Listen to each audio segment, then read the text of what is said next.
Morning बच्चों, आज के हम नए वीडियो में कंपोनेंट्स एंड एलिमेंट्स और एस्पेक्ट ऑफ स्टाफिंग पढ़ेंगे।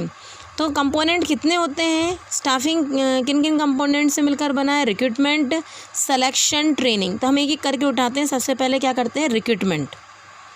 ठीक है, रिक्रूटमेंट। तो रिक्रूटमेंट का मतलब क्या रहता है, आपको पहले भी पढ़ चुके हैं हम, फिर जब दिया है दोबारा तो हम दोबारा एक बार और समझा देते हैं। रिक्रूटमेंट का मतलब रहता है कि अट्रैक्ट करना ज़्यादा से ज़्यादा कैंडिडेट को, ताकि जो खाली जगह है उसके लिए, जो वैकेंट जॉब पोजीशन है उसके लिए अप्लाई करें ज़्यादा से ज़्यादा कैंडिडेट, ताकि उनके पास बहुत सारी चॉइस हो, ज़्यादा से ज़्यादा चॉइस हो अच्छे से अच्छे कैंडिडेट को सिलेक्शन करने के लिए। साधारण शब्दों में रिक्रूटमेंट का मतलब रहता है खोजना कैंडिडेट को, ठीक है, ताकि वो जो वैकेंट पोजीशन है ना उसके रोल को अदा कर सके और ज़्यादा से ज़्यादा अप्लाई कर सकें और जॉब पोजीशन फिल हो सके। रिक्रूटमेंट इम्पॉर्टेंट फंक्शन है, क्योंकि इसमें क्या होता है, ये कोशिश की जाती है ज़्यादा से ज़्यादा लोग अप्लाई करें जॉब के लिए, ताकि हम उसके हिसाब से मतलब अच्छे से अच्छा कैंडिडेट सेलेक्ट कर सकें। अब देखिए, रिक्रूटमेंट जो है, समझ में आया, रिक्रूटमेंट मतलब अट्रैक्ट करना कुल मिला के ज़्यादा से ज़्यादा कैंडिडेट, ताकि जो जॉब पोजीशन वैकेंट है वो भर सके और क्या हमारे पास ज़्यादा से ज़्यादा चॉइस हो जाए, ठीक है, ताकि अच्छे से अच्छा कैंडिडेट ऑर्गेनाइजेशन के लिए सेलेक्ट हो सके, ताकि हमारे ऑर्गेनाइजेशन का object effectively and efficiently complete हो जाए। अब देखिए, सोर्स ऑफ रिक्रूटमेंट। तो सोर्स ऑफ रिक्रूटमेंट यानी जो भर्ती की जाती है वो दो तरीके से की जाती है, रिक्रूटमेंट की जाती है। एक तो इंटरनल सोर्स ऑफ रिक्रूटमेंट और एक्सटर्नल सोर्स ऑफ रिक्रूटमेंट। तो सबसे पहले हम इंटरनल पे आते हैं, फिर बाद में एक्सटर्नल सोर्स ऑफ रिक्रूटमेंट। अब इंटरनल सोर्स ऑफ रिक्रूटमेंट होता क्या है, इंटरनल सोर्स ऑफ रिक्रूटमेंट का मतलब रहता है, अगर जैसे कोई भी खाली जगह अगर भरी जा रही, ऑर्गेनाइजेशन के अंदर से ही अगर कोई एम्प्लॉयज़ को उठा के और दूसरी जगह शिफ्ट कर दिया जाता है, तो उसको क्या बोलते हैं, इंटरनल सोर्स ऑफ रिक्रूटमेंट।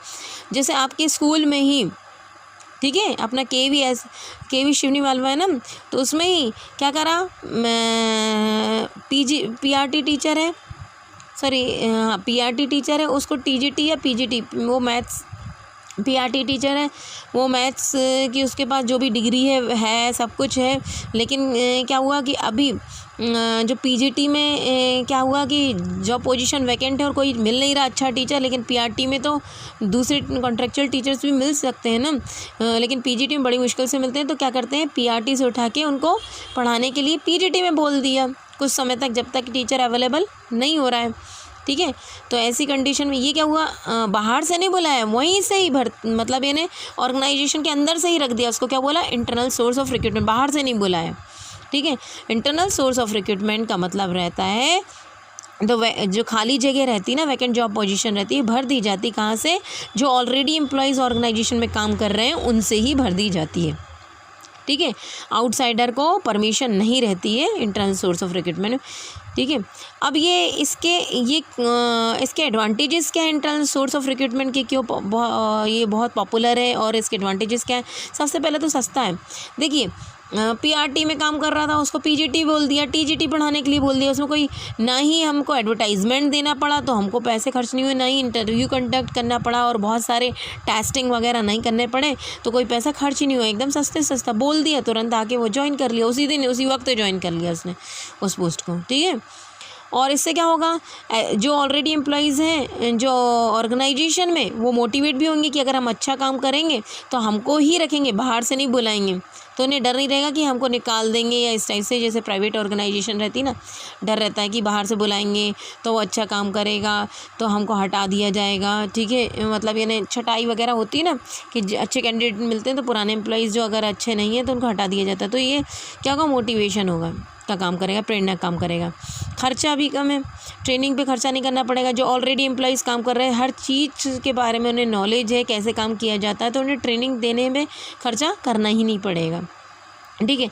नए एम्प्लॉयज़ आएंगे तो उनको रखने से पहले बड़ी बड़ी महंगी डेलिकेटेड मशीन्स वगैरह ऑर्गेनाइजेशन में यूज़ होती है, ठीक है। अगर वो क्या हुआ कि नया एम्प्लॉयज़ आया, उसे नॉलेज नहीं है, मतलब तो वो कुछ भी एक्सीडेंट वगैरह कर दे, तो जिसके कारण करोड़ों का नुकसान हो जाएगा। तो ऐसी कंडीशन में क्या है कि ट्रेनिंग की ज़रूरत रहती है और ट्रेनिंग में बहुत पैसा खर्च होता है अगर बाहर से बुलाते हैं। यहाँ पर ट्रेनिंग देने की ज़रूरत नहीं, क्योंकि ऑलरेडी बहुत दिन से काम कर रहा है वो।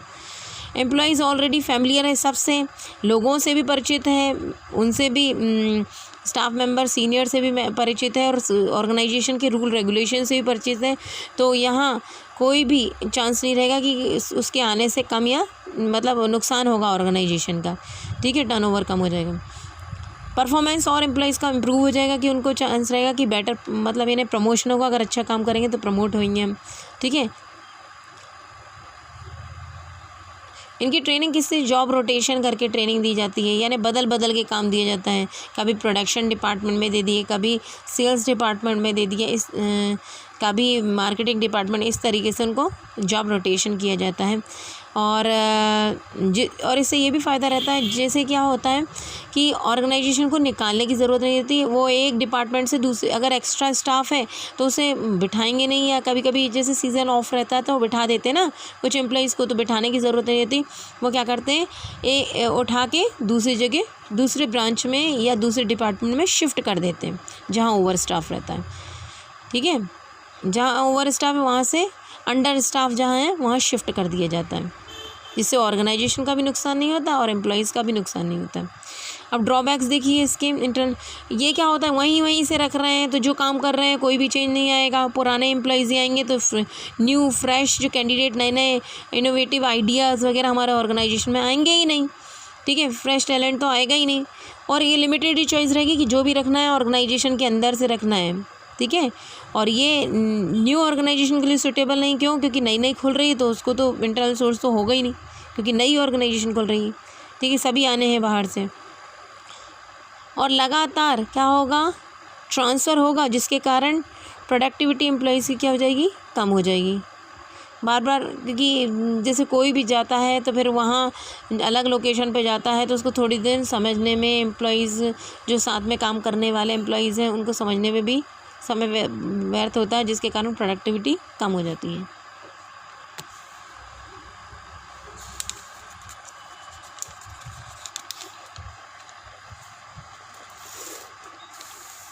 अब देखिए इंटरनल सोर्स के कौन कौन से इंटरनल सोर्स होते हैं, ट्रांसफ़र और प्रमोशन। वैसे तो डिमोशन भी होता है ना। ठीक है, पर रिक्रूटमेंट है ना, डिमोशन, हाँ वो भी एक भर्ती तो हो रही है ना। ठीक है, ट्रांसफ़र देखिए, ट्रांसफ़र का मतलब रहता है शिफ्ट कर देना एक एम्प्लॉयज़ को एक जॉब पोजीशन से दूसरी जॉब पोजीशन में शिफ्ट कर देना, मतलब लेवल सेम रहता है।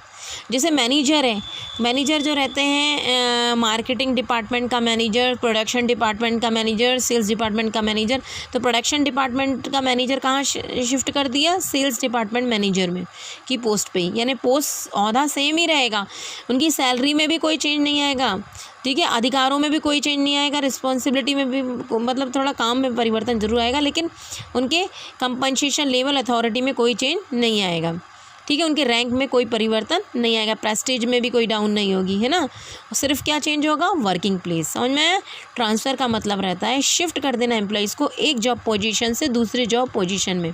ठीक है, लेकिन उनका लेवल क्या रहता है, सेम रहता है, सैलरी में भी कोई चेंज नहीं आता है, अधिकारों में भी चेंज नहीं आता, रैंक में, प्रेस्टीज में भी कोई चेंज नहीं आता, सिर्फ वर्किंग प्लेस चेंज हो जाती है। ठीक है, जैसे आपके स्कूल में ही टीचर्स, पीजीटी टीचर, जैसे कोई भी आपके टीचर हैं जैसे, तो यहाँ से दूसरी जगह अगर वो चाहते हैं ट्रांसफ़र भरना तो भर देते हैं, लेकिन सेम जॉब पोजीशन पे ही वो पीजीटी थे और पीजीटी ट्रांसफ़र होके गए पीजीटी, तो ये क्या हुआ, ट्रांसफ़र कहलाया ना। यहाँ पर क्या हुआ, उनकी सैलरी में भी कोई परिवर्तन नहीं है, यहाँ रहते तब भी उतनी मिलती, वहाँ रहेंगे वहीं तब भी उतनी रहेगी। ठीक है, उनके काम, उनके प्रेस्टीज वगैरह किसी में, कंपनसेशन वगैरह किसी में लेवल में भी कोई चेंज नहीं आया। प्रमोशन का मतलब क्या रहता है, एम्प्लॉयज़ एक जॉब पोजीशन से दूसरी जॉब हाई मतलब नीचे से ऊपर की तरफ शिफ्ट होता है, जिसके कारण उनके अधिकार पहले कंपैरिजन में बढ़ जाते हैं, रिस्पॉन्सिबिलिटी बढ़ जाती है, रैंक भी बढ़ जाता है, लेवल भी बढ़ जाता है।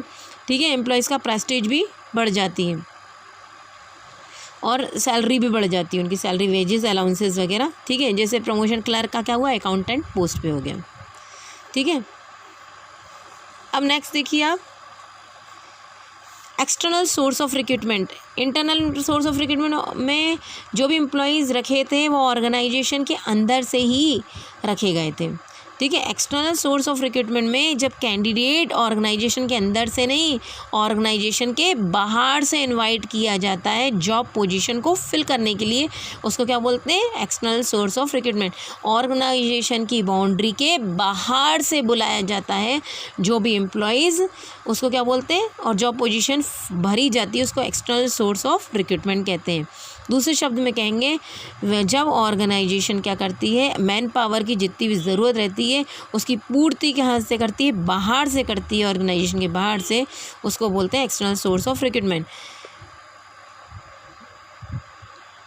जब बहुत ज़्यादा जॉब पोजीशन वैकेंट रहती है तो कहाँ से? बाहर से बुलाया जाता है।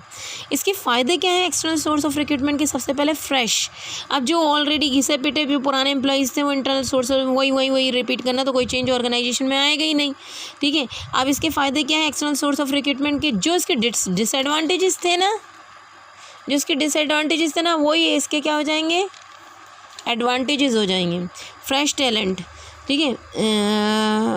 एक्सटर्नल सोर्स ऑफ रिक्रूटमेंट में नए कैंडिडेट और नए कैंडिडेट को बुलाया जाता है, ऑर्गेनाइजेशन में इंटरव्यू कंडक्ट किया जाता है, कई प्रकार के टेस्ट वगैरह रहते हैं जिसके कारण हमारे पास बेहतरीन से अच्छा फ्रेश कैंडिडेट आता है ऑर्गेनाइजेशन में नए इनोवेटिव आइडियाज़ के साथ। चॉइस बढ़ जाती है, कहीं से भी एक्सटर्नल सोर्स ऑफ रिक्रूटमेंट हम दुनिया के किसी भी कोने से हम कोई भी एम्प्लॉयज़ को ले सकते हैं, ठीक है। क्वालिफाइड पर्सन ज़्यादा से ज़्यादा हम एक्सटर्नल सोर्स से और ज़्यादा क्वालिफाइड जो हमारे और ट्रेंड व्यक्ति को हम ले सकते हैं और ऑर्गेनाइजेशन के बाहर से।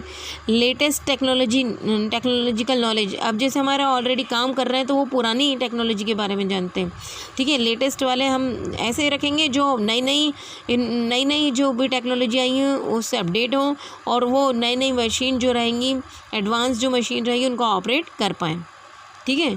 कॉम्पिटिटिव स्पिरिट, अब ये क्या होगा कि जैसे आउटसाइडर से बुलाएंगे ऑर्गेनाइजेशन में तो इंटरनल जो एग्जिस्टिंग एम्प्लॉयज़ जो रहेंगे ऑर्गेनाइजेशन में वो डेफिनेटली और अच्छा काम परफॉर्म करेंगे। क्यों? क्योंकि अगर अच्छा काम नहीं करेंगे तो उनको हटा के बाहर से बुला लेंगे, तो कंपटीशन बढ़ जाएगा, कंपटीशन की भावना बढ़ जाएगी।